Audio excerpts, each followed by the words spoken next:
শুক্রবার ২১শে জুন সারা দেশের সাথে মালদাতেও পালিত হলো ১০ম আন্তর্জাতিক যোগ দিবস।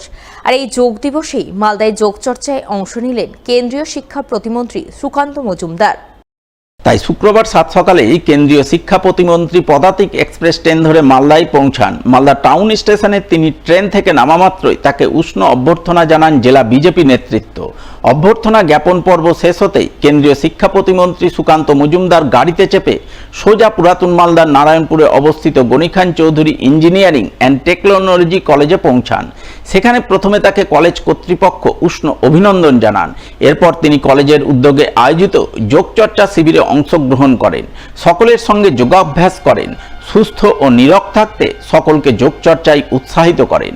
এদিনের এই যোগচর্চা শিবিরে কেন্দ্রীয় শিক্ষা প্রতিমন্ত্রী ছাড়াও উপস্থিত ছিলেন উত্তর মালদার সাংসদ খগেন মুর্মু, মালদা কেন্দ্রের বিধায়ক গোপালচন্দ্র সাহা, হবিবপুরের বিধায়ক জোয়েল মুর্মু সহ আরও অনেকেই। আজকে জিকেসিআইটি অর্থাৎ গনি খান চৌধুরী ইনস্টিটিউট অফ টেকনোলজিতে আমরা 10ম যোগ দিবস পালন করতে চলেছি এবং এই আজকে 10তম বর্ষ এই যোগ দিবসে। এবং আজকের দিনে গোটা ভারতবর্ষ তো নয়, গোটা পৃথিবী 100টারও বেশি দেশ, প্রায় 150-এর কাছাকাছি দেশ তারা যোগা দিবস পালন করছে। এবং এটা ভারতের ক্রমবর্ধমান শক্তি এবং মাননীয় প্রধানমন্ত্রী নরেন্দ্র মোদীজির যে ঐকান্তিক প্রচেষ্টা, যার জন্য আজ থেকে 10 বছর আগে 2014 সালে এই দিনটিকে প্রায় নির্বিরোধে যোগা ডে হিসেবে বা যোগ দিবস হিসেবে মেনে নেওয়া হয় এবং সেটা শ্রদ্ধার সাথে পালন করা হয় গোটা বিশ্বজুড়ে।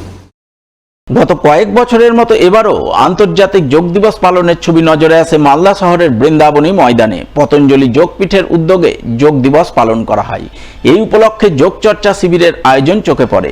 নারী সশক্তিকরণের উদ্দেশ্যকে সামনে রেখে আয়োজিত এই যোগ শিবিরে বহু মানুষ যোগচর্চায় মনোনিবেশ করেন।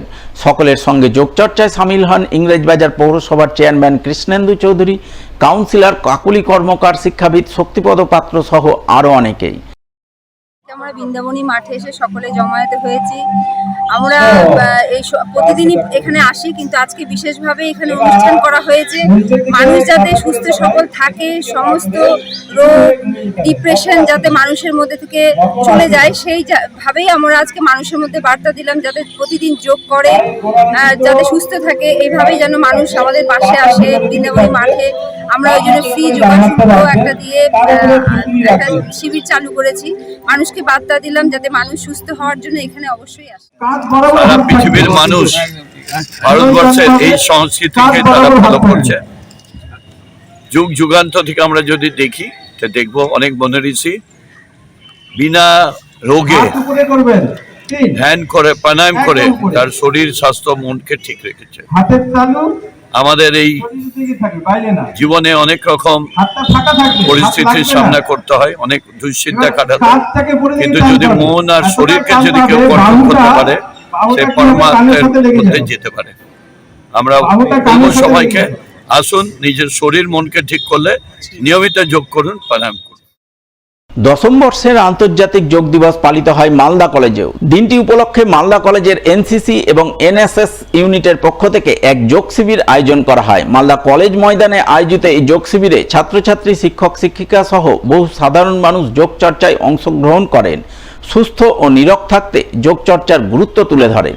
এদিনের এই অনুষ্ঠানে আমন্ত্রিত অতিথি হিসাবে হাজির ছিলেন গৌরবঙ্গ বিশ্ববিদ্যালয়ের উপাচার্য পবিত্র চট্টোপাধ্যায়, মালদা কলেজের অধ্যক্ষ ডক্টর মানস কুমার বৈদ্য, ইংরেজবাজার পৌরসভার chairman Krishnendu Chowdhury, vice chairman Sumala Agarwala, Malda কলেজের গভর্নিং বডির সদস্য চৈতালি ঘোষ সরকার, কাউন্সিলর শুভময় বসু সহ আরও অনেকেই। আজকে যেটা হচ্ছে যে আন্তর্জাতিক যোগা দিবস, সেটাকে আমরা মালদা কলেজে সমস্ত ছাত্রছাত্রীদের দিয়ে, শিক্ষক শিক্ষিকা ছাত্রছাত্রী সবাইকে নিয়ে আমরা এই উৎসবটা পালন করলাম, আন্তর্জাতিক যোগা দিবস। প্রতিদিন সোম থেকে শনি সকাল 6টা থেকে 7:30 পর্যন্ত মালদা কলেজ প্রাঙ্গণে বিনে পারিশ্রমিকে ছাত্র, শিক্ষক, অভিভাবকদের তাদের মানসিক এবং শারীরিক শান্তির জন্য আমরা কলেজের পক্ষ থেকে আমরা এখানে যোগ শিবির চালাই, যোগাভ্যাস করি। যদি শরীর ভালো থাকে মন ভালো থাকবে, মন ভালো থাকলে সব কিছু ভালো থাকবে, পরিবার ভালো থাকবে, প্রতিবেশী ভালো থাকবে, এই সমাজ ভালো থাকবে। আমরা কলেজে international yoga day 10th yoga day পালন করলাম। এইটাকে আমরা একটু বেশি করেই প্রমোট করার চেষ্টা করছি। আমরা ফিল করছি যে যোগা আজকে শুধুই ফিজিক্যাল ফিটনেস নয়, যোগার সঙ্গে একটা মানসিক ব্যাপার আছে। আমরা এটা ফিল করি যে আজকাল সোশ্যাল মিডিয়া নানান কারণে ছাত্রছাত্রীরা ভীষণভাবে অ্যাডিক্টেড হওয়ার ফলে মানসিকভাবে তারা অসুস্থ, তাই তাদের মেন্টাল হেলথকে আরও স্ট্রং করার জন্য আমরা যোগাকে বেছে নেওয়ার চেষ্টা করছি। এই ব্যাপারে আমি একটা আপনাদের মাধ্যমে ঘোষণা করতে চাই, আমাদের কলেজে গত সেপ্টেম্বর থেকে যোগবিন্দু শিবির আমরা চালু করেছি। বিনা পয়সায় যে কোনো মানুষ, কলেজের ছাত্রছাত্রী, প্রাক্তনী, অ্যালামনি যারা আছেন, অভিভাবক, তাদেরকেও আমরা আহ্বান করছি। পাশাপাশি যে কোনো মানুষ যারা যোগ করতে চান সকাল 6টা থেকে 7:30 অবধি ক্যাম্পাসে চলে আসার জন্য আমি আহ্বান জানাই।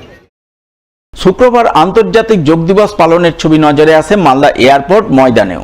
সেখানে যোগ দিবসকে সামনে রেখে পতঞ্জলি যোগপীঠের পক্ষ থেকে যোগ মহোৎসব আয়োজন করা হয়। এই উপলক্ষে সাত সকালেই যোগ চর্চা শিবির অনুষ্ঠিত হয়। সেই শিবিরে পুরুষ মহিলা মিলিয়ে অনেকেই যোগ চর্চা করেন, তবে মহিলাদের অংশগ্রহণ ছিল চোখে পড়ার মতো।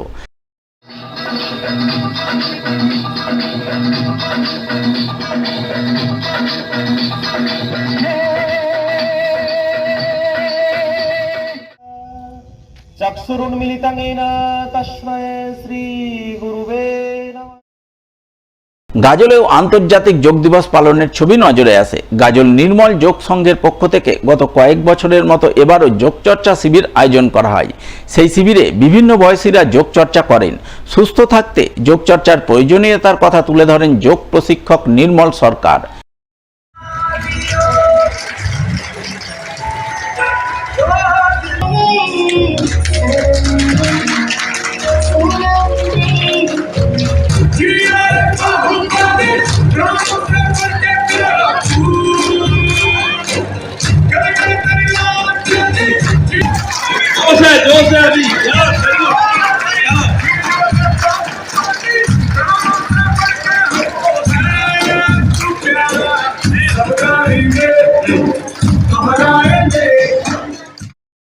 শুক্রবার বিশ্ব যোগ দিবস পালিত হয় বামনগোলা ব্লকেও। নেহেরু যুবকেন্দ্র মালদার পক্ষ থেকে বামনগোলা হাই স্কুলে যোগ চর্চা শিবির আয়োজন করা হয়।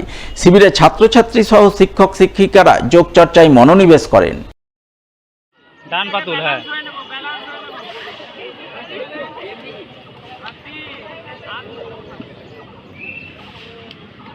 সামনের দিকে তাকিয়ে থাকো, সামনে।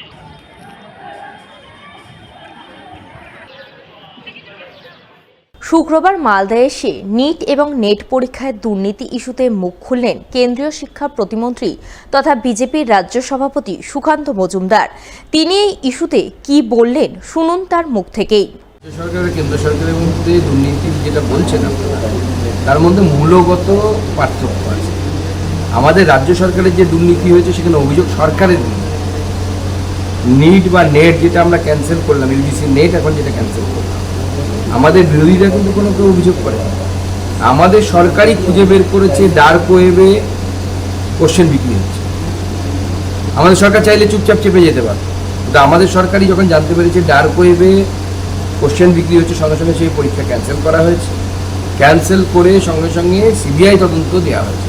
উল্টো দিকে যখন রাজ্যের ক্ষেত্রে আঙুল উঠছে রাজ্য সরকারের দিকে, মন্ত্রীর বাড়ি থেকে কোটি কোটি টাকা পাওয়া যাচ্ছে, চাকরি বিক্রির টাকা, এবং যখন আদালত বলছে সিবিআই তদন্ত হোক, তখন আমাদের রাজ্য সরকার আপনার আমার ট্যাক্সের টাকা, গ্যাটের টাকা খরচ করে সুপ্রিম কোর্টে চলে যাচ্ছে যে সিবিআই তদন্ত যেন না হয়। উল্টো দিকে কেন্দ্র সরকার ডাইরেক্ট সিবিআই তদন্ত নিয়ে নিচ্ছে, সরাসরি কোর্টে না গিয়ে। যে চক্রটা, এটাকে কি আলটিমেট ধরা হবে না? এটা প্রত্যেকে, আমরা তো আশ্বস্ত করেছি, প্রত্যেকে যারা এই চক্রের সাথে যুক্ত আছে তাদের প্রত্যেকের বিরুদ্ধে ব্যবস্থা।